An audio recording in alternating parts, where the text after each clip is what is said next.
गाँव कुछ समझ में नहीं आ रहा था आज खाने में क्या बनाऊं। सीमा ऐसा सोच रही होती है, तभी टोकरी के अंदर से जादुई मशरूम बड़ी बड़ी आंखें करके मुस्कुरा कर बोलता है। मुझे बना लो और सारे मिलकर खा लो। देखो मैं एकदम तरोताजा हूँ, मुझे बना लो।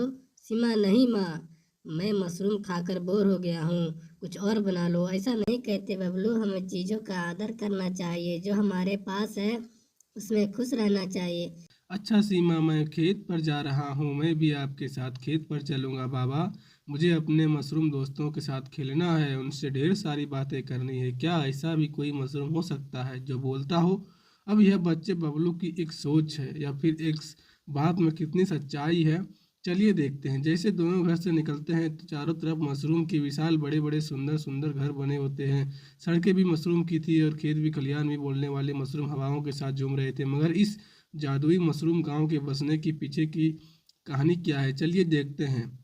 यह कहानी है सीतामढ़ी गांव की, जो कि जहां के निवासी कृषि पर निर्भर थे। गांव जमीन से थोड़ी ऊंचाई पर एक समतल पठार पर बसा हुआ, वहाँ की मिट्टी खास ज़्यादातर उपजाऊ नहीं है, इसलिए लाख मेहनत करने के बावजूद भी वहाँ के किसानों को खेती बाड़ी करके कुछ खास लाभ नहीं होता है। जाड़े के मौसम की शुरुआत हो चुकी है और आसमान से हो रही बर्फबारी में किसान वर्ग अपने अपने खेतों में लगे हुए हैं। गांव में गरीबी इतनी है कि किसी के पास भी ओढ़ने के लिए गर्म कपड़े नहीं है। क्यों काका, क्या लगता है इस बार इस मिट्टी पर मशरूम की खेती करें तो फायदा होगा कि?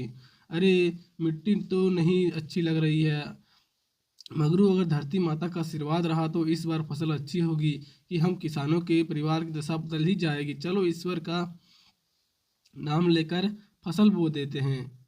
हाँ हाँ काका, लेकिन ठंड के इस मौसम में खाने के लिए कुछ भी बचा नहीं है।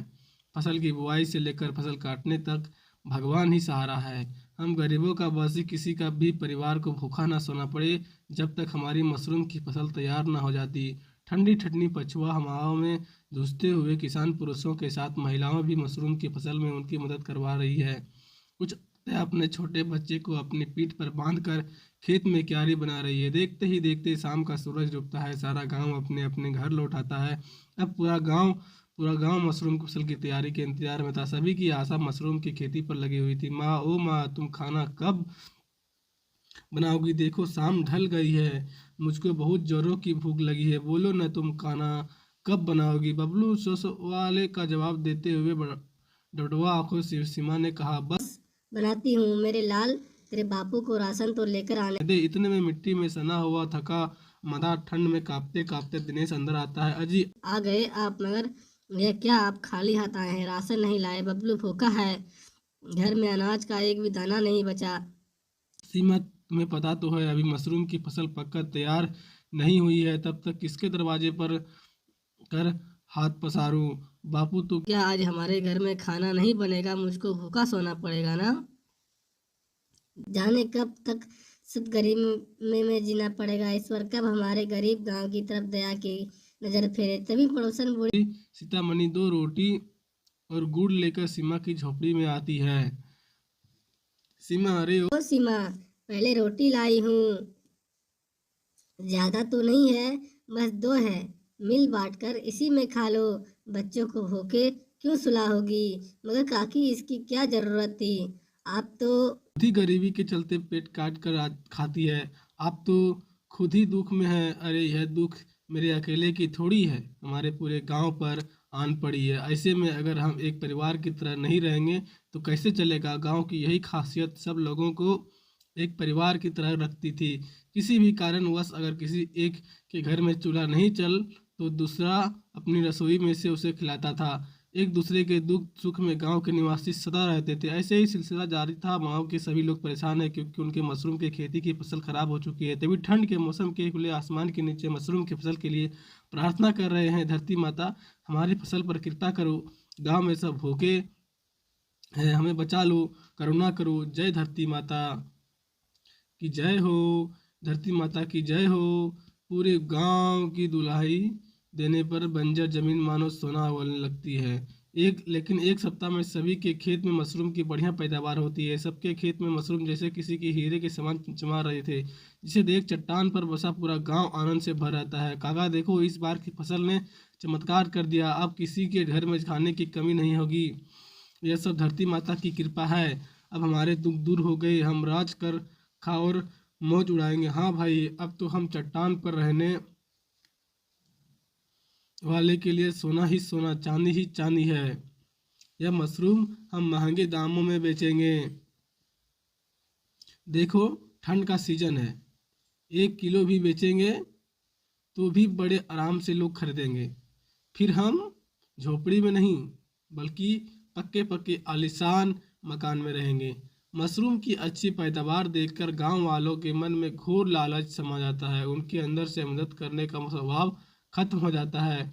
सब महंगे दामों में मशरूम बेचकर धनी हो जाते हैं। और इस साल ठंड का महीना हर किसानों के लिए कष्ट भरा नहीं, बल्कि खुशहाली भरा हो जाता है। सब पकवान खाते हैं। तभी एक रंगड़ी भूखी महिला पीठ पर बांधे गांव में मदद मांगती हुई ठंड के ठिठुरते हुए आती है। भैया ओ भैया, दया करो, थोड़ा कुछ खिला दो, बहुत भूखी हूँ। ठंड का मौसम है, तरस खाओ। मेरी दशा पर कोई पुराना शॉल स्वेटर ही दान कर दो मुझको तभी।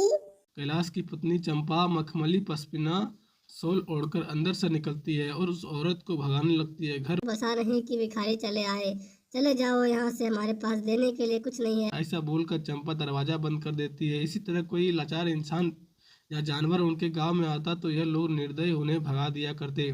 तभी एक दिन एक गाय मंगरू के खेत में मशरूम खा रही होती है। तभी मंगरू पत्थर दिलवाले की जैसे उस बेजुबान पर लाठियों की बौछार करने लगता है। सारी ससुरी, हम किसान लोग ठंड में मर कर मेहनत करके मशरूम उगाते हैं और तू मेरे खेत के महंगे मशरूम चर गई ठर, आज तेरी चर्बी निकालता हूँ। मंगरू गाय को मार डालता है और गाय करते हुए छटपटा छटपटा कर खेत में दम तोड़ देती है। सही क्या मगरू, तूने इस गाय को मार डाला। अरे अरे, जिसके खेत में पड़ती थी सारी मशरूम खा जाती थी, वो गाय हम और खाए ये जानवर। उसी वक्त आसमान से बिजली कड़कती है और धरती माता प्रकट होती है। दुष्ट व्यक्ति, तुम सबने घमंड में आकर करुणा खो दी। मैंने तुम्हारी दुहाई पर इस चट्टान पर बसी बंजर जमीन को इसलिए फलवर्ष बनाया।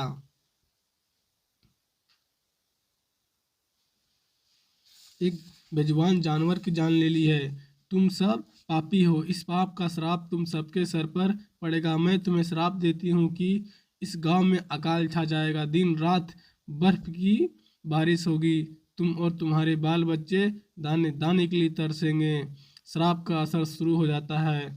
सबके खेत में मशरूम की फसल नाश हो जाती है। इतना ही नहीं, सबके घर पर भूकंप जैसी आपदा में उजड़ जाता है। गांव के वासियों की दशा किसी गरीब के समान हो जाती है। भूखमरी छा जाती है, ठंड का प्रकोप बढ़ जाता है।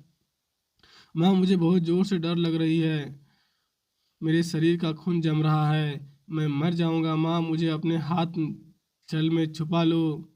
दिनेश, कुछ करो, देखो बबलू का पूरा शरीर ठंडा पड़ गया है। धरती माता हमसे रूठ गई है। सीमा, हम लोग अपने पापों का फल भोग रहे हैं। गांव नाश हो गए। माँ, दिन रात बर्फ की बारिश होती रहती है। गांव वाले दुर्दशा में आंसुओं के साथ कितने विनती करते हैं। धरती माता, हमें माफ कर दो, हम पर तरस खाओ, हमारी प्रयाश्रित स्वीकार करो, कृपा करो। धरती माता प्रकट होती है। तुम सबने अपनी गलती स्वीकार की है, मैं तुम्हें दूसरा मौका देती हूँ। यह गाय अब जादुई मशरूम गांव होगा।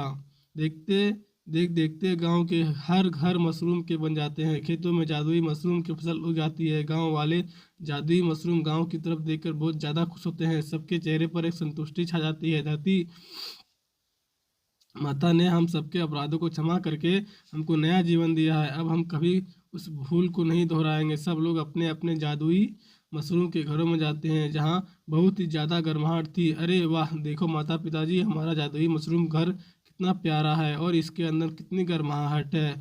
बिल्कुल भी डर डर नहीं लग रही है, लेकिन मुझको बहुत जोर की भूख लगी है। काश कि कुछ गर्मा गर्म खाने को मिल जाता। बबलू की फरमाइश करते हुए जादुई मशरूम घर के अंदर से बहुत ही स्वादिष्ट बढ़िया मशरूम बना लाती है और मशरूम बोलता है, लो प्यारे बबलू, जल्दी से मुझको खा लो।